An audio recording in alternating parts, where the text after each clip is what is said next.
It's just this enormous force of life that is so much bigger than you, because your breath is just taken away by this beauty. I mean, to me, it's beautiful. It's not scary most of the time.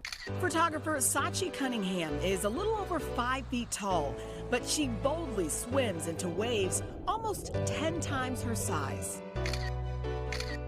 It's just awe-inspiring. Growing up in Pittsburgh, Sachi was a competitive swimmer and played water polo at Brown University. Her second love was always her camera. I had no idea that there was a thing called water photography, and I saw this guy in the waves with a camera. I was just like, what? That's the thing? That I could do that? Sachi's first job was teaching English in Japan, but her sights were always out to sea, and that's when she took the plunge and bought an underwater camera. It was a lot of money, $6,000 I saved to buy this setup that I had never shot a frame in my life in the water. But I knew once I bought it and I took it out that I had made the right choice, absolutely. There's something about swimming in the ocean, she says, that kept her afloat during the most turbulent times in her life, from losing her mother to cancer and then being diagnosed with manic depression. It was just that being in this high-pressure environment of an Ivy League university, and then your mom dies, that was the fuse that I needed to go crazy. And I think that had I not been swimming 6 days a week for 2 hours every day, I have no idea what I would have turned out like. Bobbing in icy water with a 20-pound camera, she navigates 4-story waves, unpredictable currents, and the occasional shark to get shots other photographers might miss from a boat.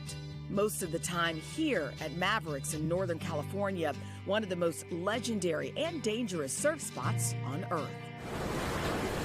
And the place she found the inspiration for her documentary, She Change, in 2014. It was about a dozen women from around the world that were really the only women at the time that were surfing big waves, and it was amazing. It was electric.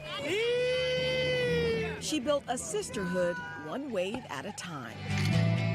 With 4 of the best female big wave riders and their quest for equity and equal pay in the sport. And to just be in the lineup with your peers all of a sudden and realizing that you're a group that could really make changes in the sport was so exciting. 2 years after she began filming the documentary, she faced a challenge even bigger than the waves. She was battling the same cancer her mother died from. And again, she found solace in the sea. I went through chemo, and during that whole process, I was still swimming out there and shooting. It's about knowing that those forces that are out of your control are there that could kill you. You have to learn how to turn that scary thing into something beautiful and to make it your own and to survive it. And that's exactly what I had to do in order to go through my own cancer experience. Today, Sachi is cancer-free, and she says still on the ride of her life, living history with her fearless female surfers. You know, I like the challenge. There's the physical challenge, the mental challenge, the spiritual challenge, and growth in all those areas that translate out of the water into every aspect of my life. And we have an update about Sachi's documentary. For the first time ever this year, women were invited to compete with men in one of the world's most prestigious events in Hawaii for surfing. A milestone, yes, Sachi says, but there's still a long way to go. We have a resident surfer here in Jacob Soboroff. Let me just say, I want to sing, first of all, that was a great story. Her, right? Sachi and I have many mutual friends through the documentary world and community. She is a legend. She's so skilled and talented, not just at surfing, but the work that she does. And also, you guys should all go follow her on Instagram. I think it's See Sachi. She's got one of the best feeds that I've got in my Instagram. Yeah, I love her. Check that out. I mean, surfing is no joke. And to do what she does is like double no joke. Yep. Wow. It was awesome.